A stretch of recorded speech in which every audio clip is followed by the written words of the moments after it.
Praise the lord. యేసయ్య ఘనమైన నామములో ప్రియ దేవుని బిడ్డలందరికీ నా హృదయపూర్వకమైన వందనములు, శుభములను తెలియపరుస్తూ ఉన్నాను. ఈ దినకాలపు దేవుని వాగ్దానము కీర్తన గ్రంథము 37వ కీర్తన 5-6 వచనములు. నీ మార్గమును యెహోవాకు అప్పగింపుము, నీవు ఆయనను నమ్ముకొనుము, ఆయన నీ కార్యము నెరవేర్చును. ఆయన వెలుగును వలె నీ నీతిని, మధ్యాహ్నమున వలె నీ నిర్దోషత్వమును వెల్లడిపరుచును. ప్రియమైనటువంటి దేవుని బిడ్డలారా, ఎన్నో కార్యాలు, ఎన్నో పనులు, ఎన్నో రకాలుగా ప్రయత్నాలు మనుషులు, విశ్వాసులు, దేవుని ఎరిగినటువంటి వారు, ఎరగినటువంటి వారు ఈ లోకంలో చేస్తూ ఉంటారు ప్రతిరోజు. మరి అవి ఎన్ని సక్సెస్ అవుతున్నాయి, ఎన్ని ఫెయిల్ అయిపోతూ ఉన్నాయి, ఎన్ని వాటి ద్వారా లాభం పొందుకుంటూ ఉన్నారు, ఎన్ని వాటి ద్వారా నష్టం పొందుకుంటూ ఉన్నారో జాగ్రత్తగా ఒకసారి గమనించి యేసయ్య ఇస్తున్న వాగ్దానాన్ని జ్ఞాపకం చేసుకోండి. ప్రియ దేవుని బిడ్డలారా, మీ కార్యము నెరవేరాలి అని అంటే, సఫలమవ్వాలి అని అంటే ప్రభువారు ఒక ప్రాముఖ్యమైన విషయాన్ని అక్కడ తెలియపరుస్తూ ఉన్నారు. నీ మార్గాన్ని మొట్టమొదటిగా దేవునికి అప్పజెప్పాలి. రెండవదిగా ఆయన్నే నమ్ముకోవాలి. ఎప్పుడైతే ఇవి చేస్తావో అప్పుడు నీ కార్యము, ఆ కార్యము కూడా మంచిదై ఉండాలి, అనేకులకు దీవెనకరముగా ఉండాలి, మీకు ఆశీర్వాదకరముగా ఉండాలి, యేసయ్య నామానికి ఘనతకరముగా ఉండాలి. ప్రియ దేవుని బిడ్డలారా, ఇటువంటి కార్యాలు మీరు ఎప్పుడైతే ప్రారంభిస్తారో ఆయన తప్పక నెరవేర్చేటువంటి దేవుడు. అన్యాయంగా లాభం సంపాదించాలని, అన్యాయంగా ఇతరులు మోసం చేసి డబ్బు కూడబెట్టుకోవాలి, స్థలాలు లాక్కోవాలి, పోస్టులు లాక్కోవాలి, ఇంకా నానా రకాలుగా ఉన్నాయి కదా ప్రియ దేవుని బిడ్డలారా. ఎదుటివానిది ఆక్రమించుకోవాలని, ఆ కార్యాల కోసం మీరు ఎదురు చూస్తూ ఉంటే దేవుడు నెరవేర్చరు. సైతాను నెరవేరుస్తాడు. తర్వాత మీకు అపకీర్తి కలుగుతుంది. ఆ కింద వచనంలో అదే చెప్తున్నారు ప్రభువారు. ఎప్పుడైతే నీ మార్గాన్ని దేవునికి అప్పగించి దేవుని నమ్ముకొని మంచి కార్యాలు మీరు చేస్తారో అప్పుడు మీ నీతి మధ్యాహ్నము వలె వెలిగిపోతుందంట ప్రియ దేవుని బిడ్డలారా. అప్పుడు మీ పేరు, ప్రఖ్యాతి నలుమూలల వ్యాప్తి చెందుతుంది అని యేసయ్య వాగ్దానం ఇస్తున్నారు ప్రియ దేవుని బిడ్డలారా.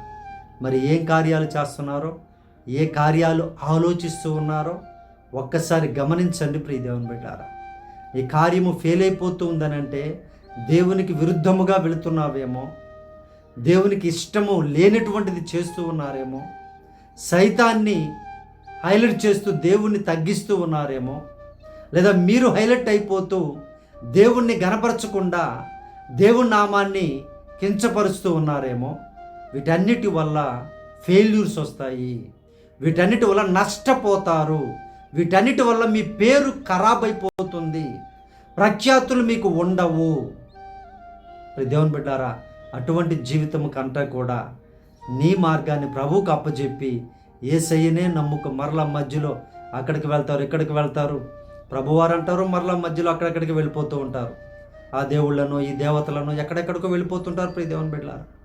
సృష్టికర్త అయినటువంటి దేవుని మీద నమ్మకాన్ని, విశ్వాసాన్ని ఉంచకుండా ప్రదేశాలకి, ప్రాంతాలకి, లేదంటే పెద్ద పెద్ద మందిరాలకి, వీటికి ఇంపార్టెన్స్ని ఇస్తూ ఉంటారు. వాటి మీద నమ్మకం పెట్టుకుంటారు. అక్కడ పోతే జరుగుతుందని, ఇక్కడ పోతే జరుగుతుందని. నువ్వు చెడ్డకార్యం చేసుకుంటూ, చెడ్డకార్యాన్ని ఆలోచిస్తూ నువ్వు ఎక్కడికి వెళ్ళినా కూడా పరిశుద్ధమైనటువంటి కార్యము నువ్వు అనుకుంటే దేవుడు చేస్తారు. నువ్వు అది కాకుండా అక్కడికి వెళితే ఈ కార్యమైనా అయిపోతుంది అనుకుని వెళుతూ ఉన్నావు అనుకో, ఆ కార్యం అవ్వచ్చేమో కానీ నీకు అపకీర్తి కలుగుతుంది, దేవుని యొక్క శాపానికి గురైపోతారు, చెడ్డ పేరు తెచ్చుకుంటారు మీరే. జాగ్రత్త ప్రియ దేవుని బిడ్డలారా, ప్రియ సహోదరి సహోదరులారా, మీ కార్యం ఏంటో హృదయపూర్వకముగా దేవునికి ఇష్టమైనదా, ఇది మంచిదా కాదా, ఈ పని మంచిదా కాదా అని అనుకొని మీరు కానీ మీరు ప్రభువుని నమ్ముకుంటే మంచి కార్యాన్ని మీరు ఆలోచిస్తే ఆయన నెరవేరుస్తానని ఈరోజు వాగ్దానం ఇస్తున్నారు. ఇప్పటి వరకు ఒకవేళ మంచి కార్యం కూడా ఇది కావట్లేదు అనుకుంటే దేవుడు ఈరోజు ఈ ప్రార్థనలో ఏకీభవించు. నీ కార్యమును సఫలము చేసి నెరవేర్చి నిన్ను ఆశీర్వదించి అనేకులకు దీవెనకరముగా నీ నీతిని ఆయన వెల్లడి చేసి ఆశీర్వదిస్తారు. ప్రియ దేవుని బిడ్డలారా, నమ్మకముగా విశ్వాసముగా ఈ ప్రార్థనలో ఏకీభవించండి. పరిశుద్ధాత్మ దేవా, మా ప్రియ పరలోకపు తండ్రి, ఈ వాగ్దానం చూస్తున్నటువంటి బిడ్డలు మొట్టమొదటిగా నాయన వారి మార్గములు నాయన మీకు అప్పజెప్పుటకు సహాయము చేయండి. మిమ్మల్ని నమ్ముకున్నట్టుకు సహాయము చేయండి అయ్యా. వారి కార్యమును ఈ దినమున నెరవేర్చుదురుగాక. మీరేనైనా మీ బిడ్డల నీతిని సమృద్ధిగా వెల్లడి పరుచుదురుగాక. మీరేనైనా ప్రభా పరిశుద్ధుడ, బిడ్డలు ఎన్ని సంవత్సరాల నుంచి వెయిట్ చేస్తున్న ఆ కార్యమును జరిగించి దీవించుదురుగాక అని ప్రార్థిస్తున్నానయ్యా. వారి హృదయాల్లో మంచి తలంపులు, మంచి మార్గములు, మంచి నమ్మకం, విశ్వాసమును పరిపూర్ణతలోనికి నడిపించి మీరే మహిమ పొందమని ప్రార్థన విజ్ఞాపన చేస్తున్నామయ్యా. ఏ బిడ్డలు అపకీర్తిలో ఉన్నారో, ఏ బిడ్డలు నిందల్లో ఉన్నారో, ఏ బిడ్డలైన అవమానాల్లో ఉన్నారో అయ్యా, వారిని లేవనెత్తి మీరే వారి ప్రఖ్యాతిని మధ్యాహ్నపు వెలుగు వలె ఆశీర్వదించి వెలిగించుదురుగాక. ప్రభువా ప్రార్థిస్తున్నానయ్యా, మీరే సహాయము చేయండి తండ్రి. అలాగే ఈరోజు జన్మదినములు జరుపుకుంటున్న బిడ్డలను అయ్యా, పెళ్లి రోజులు జరుపుకుంటున్న బిడ్డలను దీవించండి, ఆశీర్వదించండి అయ్యా. అలాగే బాధలో వేదనలో ఉన్న కుటుంబాలను దర్శించండి ప్రభువా. ఈ వాక్కు ద్వారా దర్శించండి, ఆశీర్వదించండి అయ్యా. ప్రయాణాలను దీవించండి, వారి కార్యాలు సఫలం చేసి మీ సాక్షులుగా నిలబెట్టుకోమని అడుగుచూ ఉన్నాం నాయన. గర్భఫలములు దయచేయండి ప్రభువా, ఉద్యోగాలు దయచేయండి అయ్యా. వడ్డీల బాధ నుండి, అప్పుల సమస్యల నుంచి మీ బిడ్డలకు విడుదల కలిగించి దీవించుదురుగాక అని ప్రార్థిస్తూ ఉన్నాను. ఇదన కాలపు దీవెనతో, ఈ వాగ్దానపు దీవెనలతో చూస్తున్న ప్రతి బిడ్డను ఆశీర్వదించి మహిమ పొందమని, వారి కార్యములు నెరవేర్చమని యేసు నామమున అడిగి వేడుకొనుచున్నాము తండ్రి, ఆమేన్. ప్రియ దేవుని బిడ్డారా, మీ ప్రార్థన అవసరతలు మాకు తెలియపరచండి. మేము తప్పక మీ కొరకు ప్రార్థన చేస్తాము. అలాగే లైక్ చేయండి, కామెంట్ చేయండి, సబ్స్క్రైబ్ చేయండి, అనేకులకు ఫార్వర్డ్ చేయండి. ప్రియ దేవుని బిడ్డారా, మీ ప్రార్థన అవసరత వాట్సాప్లో అన్నా పెట్టండి, మెసేజ్ పెట్టండి, లేదా ఫోన్ కాల్ చేయండి. ప్రియ దేవుని బిడ్డారా, తప్పక నేను మీ కొరకు ప్రార్థన చేస్తాను. దేవుడు మీ కార్యాలను నెరవేర్చునుగాక. Praise the Lord. God bless you all.